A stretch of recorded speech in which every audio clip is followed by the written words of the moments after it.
Bismillahirrahmanirrahim. Assalamualaikum warahmatullahi wabarakatuh.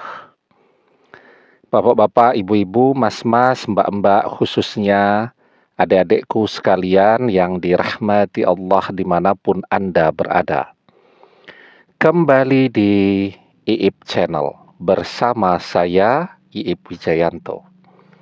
Kali ini kita akan membahas tema mantan terlihat bahagia, sering gonta-ganti mobil baru, meski kamu mengutuknya agar jadi bangkrut. Ya, ini pertanyaan yang saya sering baca ya. Ketika perpisahan itu terjadi, Ustadz, kan doa orang yang terzolimi itu mustajab, akan kejadian untuk orang yang menzoliminya. Nah, dia mengutuk tuh agar mantannya jadi bangkrut karena selama ini yang membuat mantan itu jadi lupa diri, jadi sombong dan jadi mengkhianati karena dia merasa begitu mapan, banyak duitnya dan sukses. Dan itu juga yang menjadi daya tarik orang ketiga mau bersama mantan. Meskipun mantan sudah punya anak dan istri. Nah, maka biasanya tuh para istri yang dikhianati itu akan berdoa tuh agar mantannya jadi bangkrut. Tapi kok didoakan jadi bangkrut, dikutuk jadi bangkrut dan seterusnya. Tapi yang dilihat di media sosial, sepertinya dia justru tambah kaya, sering gonta-ganti mobil baru, dan seterusnya. Nah, itu bagaimana tuh? Nah, ini sebenarnya menarik ya. Satu hal yang harus kita ketahui, apa yang kita lihat itu belum tentu realitanya demikian. Ada fenomena yang namanya fata morgana. Seperti kalau kita jalan tuh di aspal tuh, di kejauhan kita melihat seperti ada genangan air. Kita dekati, genangan airnya pindah menjauh lagi. Kita dekati, genangan airnya pindah menjauh lagi. Nah, itu namanya fenomena fata morgana. Dan sesungguhnya itu pula lah yang sekarang ditampilkan oleh mantan. Nah, yang kedua, kalau mantan itu berbisnis ya, pengusaha dan seterusnya, ya tentu dia akan berusaha untuk mencitrakan bahwa dia mapan, dia sukses, usahanya maju dan seterusnya. Kalau dia mencitrakan keadaan yang sesungguhnya, itu namanya bukan pencitraan, ya. Dia cerita bahwa usahanya bangkrut, ya. Usahanya defisit, merugi terus, dan seterusnya. Maka bagaimana caranya orang kemudian mau berinvestasi ke usahanya? Investor pergi semua. Bagaimana orang mau bekerja sama kalau usahanya goyah? Ya kan investor itu dia mau menanamkan modalnya kalau dia melihat bahwa usaha yang sedang dijalankan ini berjalan dengan baik ya. Kalau kemudian usaha itu goyah, ya dia tidak mau. Sayang kan investasi dan duit akan hilang begitu saja. Nah, jadi itu kenapa dia berusaha apapun yang terjadi untuk mencitrakan bahwa usahanya, bahwa bisnisnya sekarang maju baik-baik saja, tambah oke, dan seterusnya. Nah, kemudian yang ketiga yang harus kita ketahui, bahwa doa orang yang terzolimi itu mustajab. Ya, jadi itu sudah tidak diragukan sedikit pun bahwa doa orang yang terzolimi untuk orang yang menzoliminya itu adalah doa yang mustajab. Ya, Dakwatul mazlumi mustajabah wa in kana fajiran fafujuruhu ala nafsih. Doa orang yang terzolimi itu mustajab, terkabul, akan kejadian. Bahkan meski yang berdoa itu adalah orang yang fajir. Orang yang fajir itu adalah orang yang gemar maksiatnya, malas ibadahnya. Karena kefajiran yang dia lakukan, dosanya di hari kiamat. Tetapi ketika di dunia ini dia terzolimi, doanya untuk orang yang menzoliminya adalah doa yang mustajab, doa yang terkabul.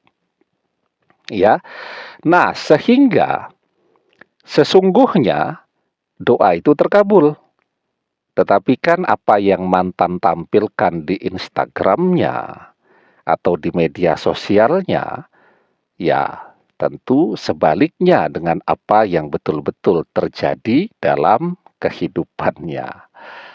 Nah, kenapa demikian? Nah, sebelum kita bahas lagi lebih jauh, jangan lupa ya, yang belum subscribe untuk memencet tombol subscribe dan menyalakan lonceng notifikasi agar Anda selalu mendapatkan pemberitahuan video-video terbaru dari channel kesayangan kita ini. Dengan subscribe, doa-doa kita selalu terhubung sehingga kita selalu bisa berdoa bersama-sama ya. Dan jangan lupa subscribe itu gratis ya. Nah, jadi kenapa mantan justru kelihatannya tambah kaya, sering gonta-ganti mobil? Nah, ini kita harus belajar tentang bisnis ya. Kita belajar tentang ekonomi itu, maka kita akan memahami itu kebiasaan-kebiasaan ya. Jadi misal nih contoh, ketika orang berbisnis, ya, bisnisnya sedang goyah. Ya, jadi misal dia punya apalah, misal pabrik begitu kan, atau home industry yang kecil-kecilan lah. Artinya karyawannya tidak banyak, mungkin 10 sampai 15 orang. Tapi bisnisnya sedang merugi, ya. Order sedang sepi atau buyer pembeli itu sedang sepi dan seterusnya. Nah, ketika sebuah usaha kan harus jalan terus. Ya, seperti misalnya membayar gaji karyawan kan harus jalan terus ya. Membayar bahan-bahan untuk produksi itu kan harus bayar terus ya. Dan seterusnya. Sementara hasil produksi tadi misal gak ada yang beli. Nah, maka bagaimana solusinya kan? Nah, seorang pengusaha akan memutar otaknya tuh. Apa yang biasanya dilakukan? Ya aset yang bisa dilikuid, dicairkan, akan dicairkan terlebih dahulu. Seperti misalnya kan, jadi kelihatannya mantan sering gonta-ganti mobil tuh. Jadi ketika duit betul-betul kering, betul-betul habis untuk membayar gaji karyawan dan seterusnya, ada mobil, ya mobil dijual dulu. Ya, misal kalau mobil second ya, dengan kondisi yang masih prima, ya dapatlah harga-harga 70-80 juta misal begitu. Dijual dulu. Nah, dijual sepertiganya untuk bayar gaji karyawan, ya, bayar bahan baku dan seterusnya ya. Nah, kalau sepertiga misal dari 70 juta ya masih ada sekitar 20 sampai 25 juta untuk bayar uang muka, ngambil mobil baru. Karena ini penting nih untuk pengusaha, pencitraan. Ya kalau pengusaha kemana-mana naik sepeda motor, investor jadi ragu-ragu. Nah, 20 sampai 25 juta untuk uang muka, ambil cicilan mobil baru. Nah, sisanya baru untuk makan sehari-hari. Jadi kelihatan bahwa di Instagramnya kok didoakan biar bangkrut, kok dikutuk biar bangkrut dan seterusnya. Tapi kok malah mobil baru. Tapi biasanya realitanya seperti itu. Mobilnya kelihatan baru, tapi ambil cicilan ya. Nah, sementara mobil yang lama dapat duit dari penjualan mobil tadi untuk meneruskan usaha. Jadi sepertinya dia tambah kaya, tambah keren, dan seterusnya. Tapi realitanya, bisnisnya sedang bangkrut, kan tidak ada yang tahu. Nah, jadi itulah yang terjadi dengan doa atau kutukan dari orang-orang yang terzolimi, walaupun yang ditampilkan ya tidak harus ya.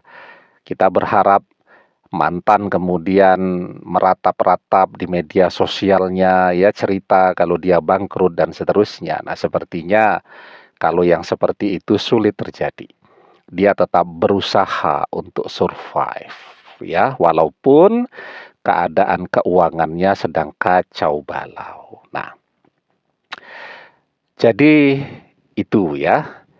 Nah, walaupun memang kalau orang tidak terzolimi atau terzolimi tetapi masih bisa dipahami begitu ya, tetap berdoa yang baik-baik ya. Karena hasil doa ataupun kutukan dari orang yang terzolimi itu sangat dahsyat. Ya, kan kita tidak pernah tahu. Sudah kita mengutuk mantan bangkrut, ternyata dia jodoh kita dan balik kepada kita. Dan kutukan itu berjalan terus ya. Kan repot juga itu. Suami kembali tapi tidak punya income, tidak punya pendapatan, dan seterusnya. Ya, nah, jadi yang boleh berdoa demikian itu hanya orang-orang yang betul-betul terzolimi. La yuhibbullahul jahra bisu'i minal qauli illa man zulima wa kanallahu sami'an alima. Allah tidak menyukai ucapan buruk dengan terus terang. Illa man zulima, kecuali bagi orang-orang yang terzolimi. Wa kanallahu sami'an alima, dan Allah maha mendengar, Allah maha mengetahui. Demikian, semoga bermanfaat. Wallahu a'lam bissawab, billahi taufik wal hidayah. Assalamualaikum warahmatullahi wabarakatuh.